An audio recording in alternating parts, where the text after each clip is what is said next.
Good morning friends, welcome to study with Neelam. आज है 13 अगस्त और 13 अगस्त के सभी best top current affairs question आज की वीडियो में हम कंप्लीट करेंगे। अगर आप चैनल पर पहली बार आए तो फटाफट से स्टडी विथ नीलम चैनल को ज्वाइन कर लीजिए, सब्सक्राइब कर लीजिए, बेल आइकन प्रेस करना बिल्कुल ना भूलें। आप हमसे सभी सोशल नेटवर्किंग साइट्स पर कनेक्ट हो सकते हैं, सभी का लिंक्स डिस्क्रिप्शन बॉक्स में आपको प्राप्त हो जाएगा। आपको पीडीएफ चाहिए तो आप हमारा ऑफिशियल टेलीग्राम चैनल ज्वाइन कर सकते हैं। आप इन सभी फैसिलिटीज़ को हमारे एक एप्लीकेशन स्टडी विथ नीलम पर भी प्राप्त कर सकते हैं। तो go to Google Play Store and download the study with Neelam app. Okay friends, चलिए करते हैं शुरू आज का लेक्चर। हाल ही में our only home a climate appeal to the world नामक पुस्तक किसके द्वारा लिखी गई है?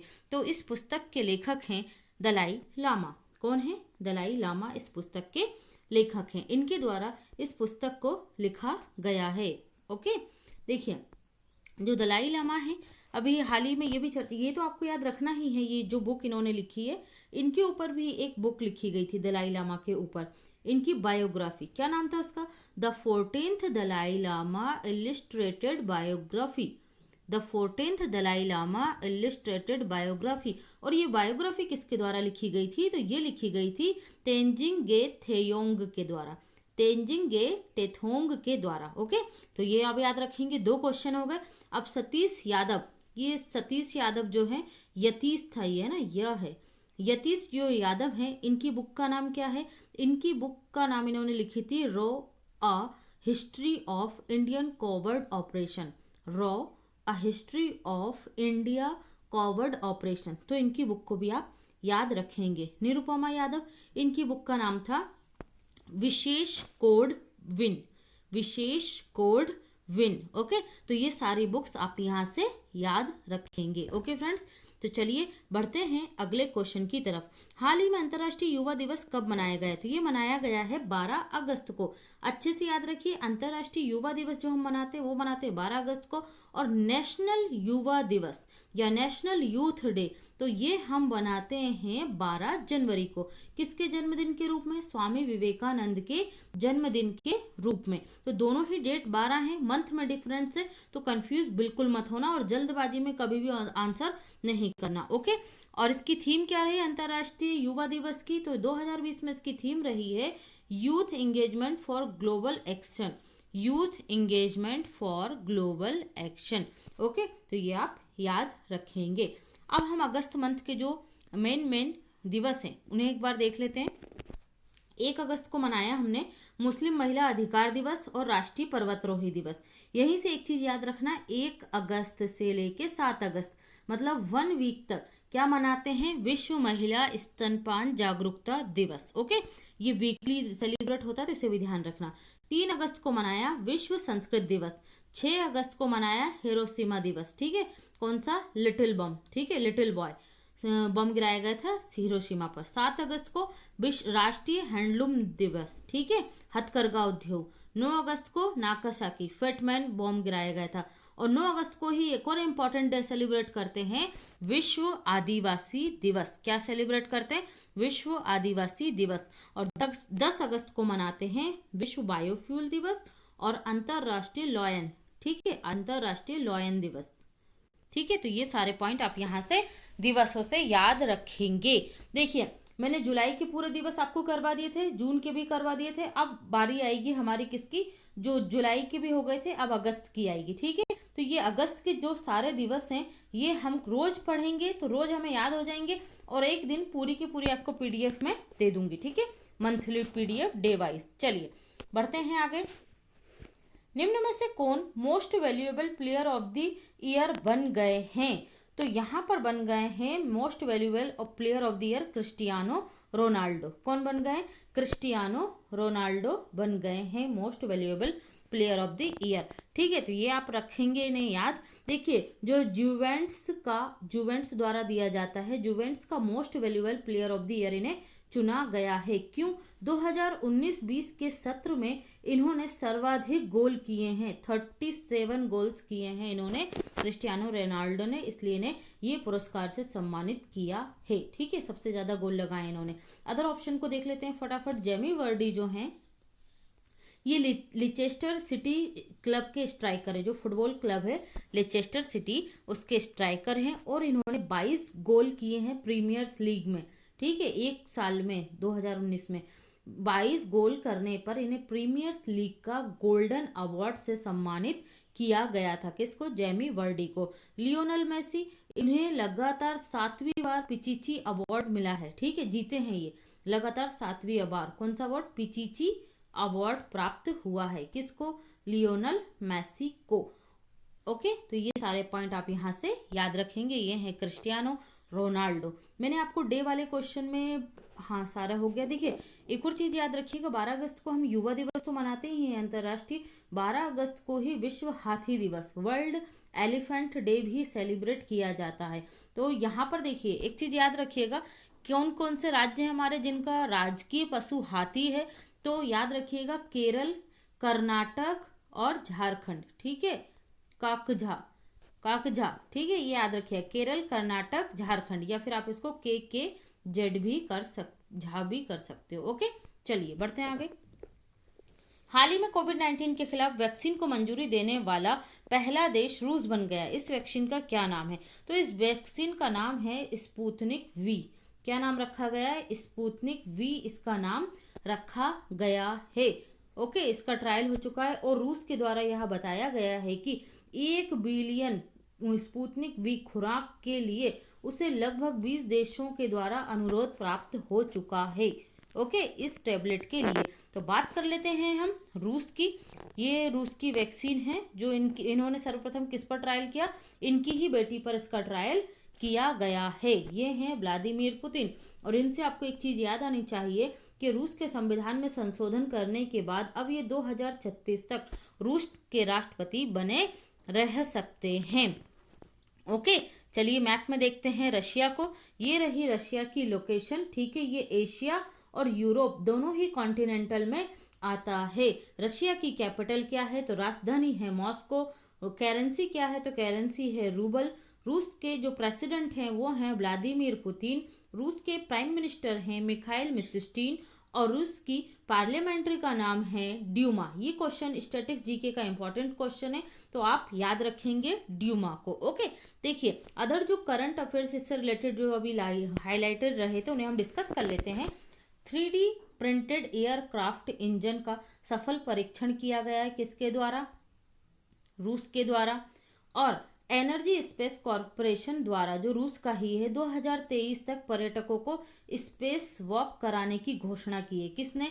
एनर्जी स्पेस कॉरपोरेशन के द्वारा। और सिप्री की जो अभी हाल ही में रिपोर्ट आई थी, सिप्री की रिपोर्ट के अनुसार सर्वाधिक परमाणु हथियार वाला जो देश है वो कौन है? रूस है। लगभग इसके पास 6000 परमाणु हथियार हैं। किसके पास? रशिया के पास। तो ये आप याद रखेंगे। और हाइपरसोनिक परमाणु मिसाइल अवनगार्ड को अपनी सेना में शामिल करने वाला विश्व का पहला देश है। कौन सी मिसाइल है? हाइपरसोनिक परमाणु मिसाइल अवनगार्ड। ओके, और विश्व का पहला तैरता हुआ न्यूक्लियर पावर प्लांट जो है अकादमी का, वो भी कहाँ पर है? तो वो भी रूस में ही। और ये विश्व का ऐसा पहला देश है जिसने तैरता हुआ न्यूक्लियर पावर प्लांट बनाया है।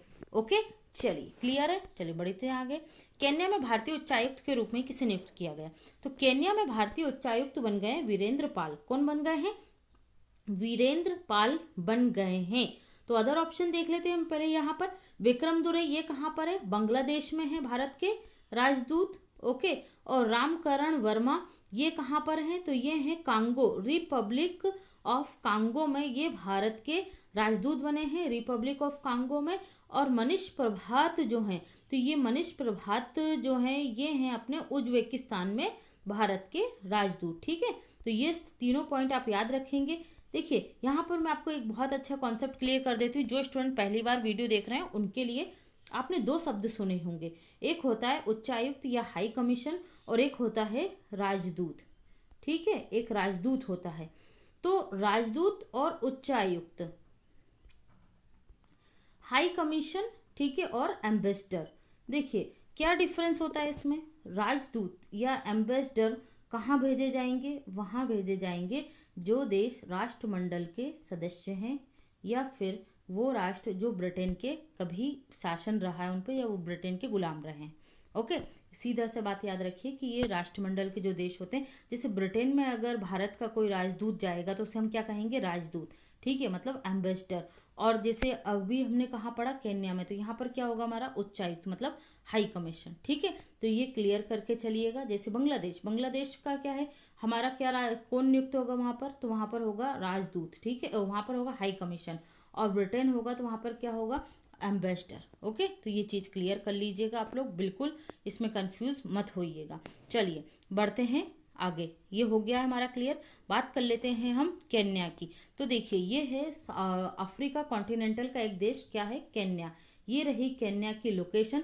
केन्या की कैपिटल क्या है, तो इसकी कैपिटल है नैरोबी। क्या है, नैरोबी। और नैरोबी में ही मुख्यालय किसका मिलेगा आपको, UNEP का, यूनाइटेड नेशन एनवायरमेंटल प्रोग्राम का आपको यहाँ पर हेडक्वार्टर मिलेगा केन्या के नैरोबी में। और इसकी करेंसी क्या है, तो यह नैरोबियन सीलिंग, नैरोबियन सीलिंग यहाँ की करेंसी है। यहाँ के प्रेसिडेंट का नाम है केन्या के उरुहा केन्योटा, उरुहा केन्योटा। ओके, तो ये आप याद रखेंगे, उरुहा केन्योटा यहाँ के प्रेसिडेंट है। देखिए जो नैरोबी में UNEP है, UNEP United National Environmental Programme, इसके जो अध्यक्ष हैं वो कौन है, तो वो हैं एंगेर एंडरसन। कौन है, एंगेर एंडरसन। और ये किस देश से हैं, डेनमार्क से हैं।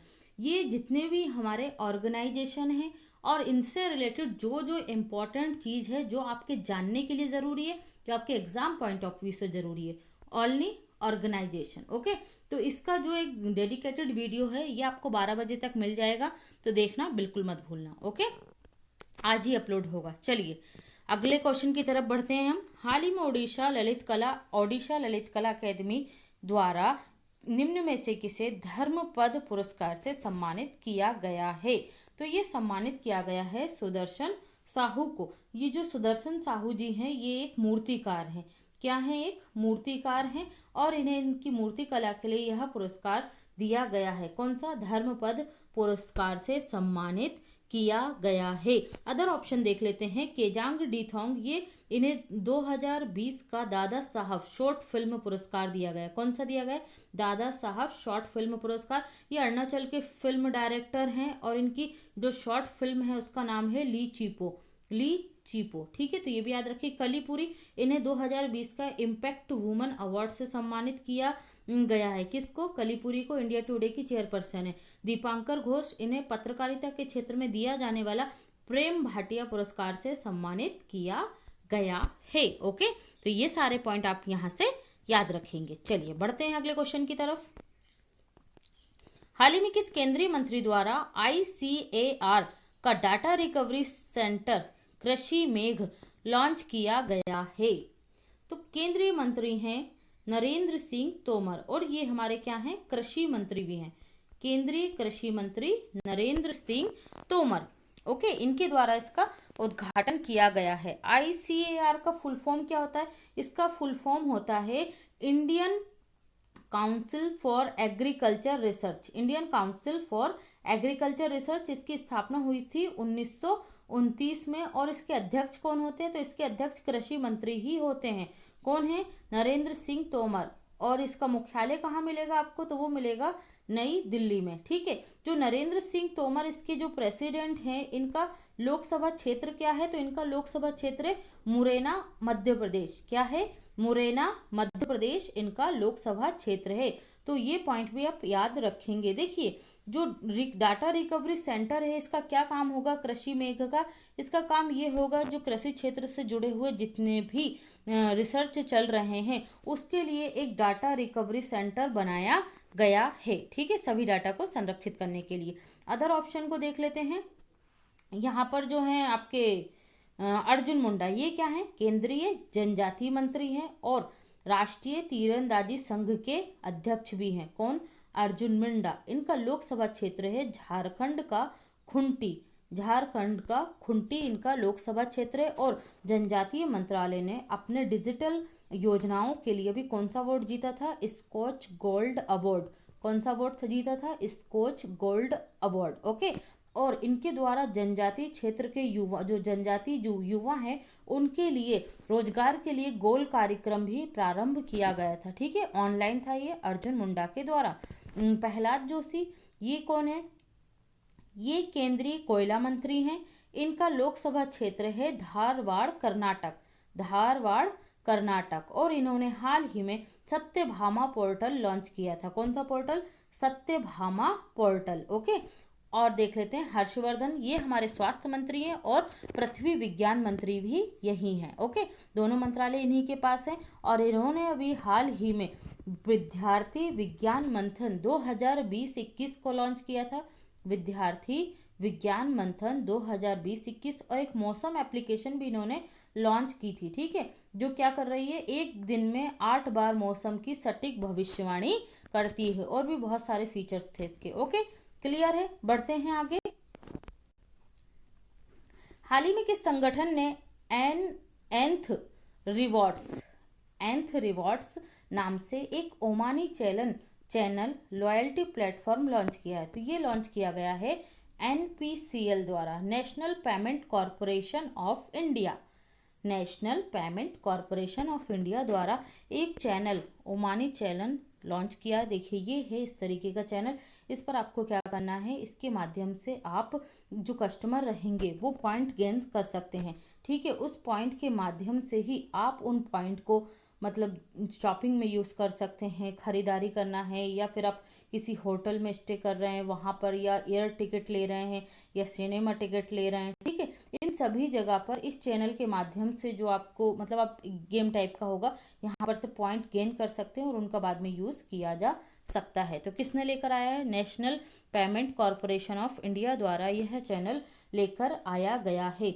NPCL को देख लेते हैं। तो NPCL की स्थापना कब हुई थी? 2008 में इसकी स्थापना हुई थी। हेडक्वार्टर आपको मिलेगा इसका मुंबई में। इसके जो अध्यक्ष हैं वो कौन है? CEO दिलीप असवे। कौन है? दिलीप असवे इसके अध्यक्ष है। और नॉन गवर्नमेंटल चेयरमैन इसके हैं, नॉन गवर्नमेंटल चेयरमैन हैं इसके विश्व मोहन महापात्रा, विश्व मोहन महापात्रा। तो ये आप याद रखेंगे NPCL के बारे में।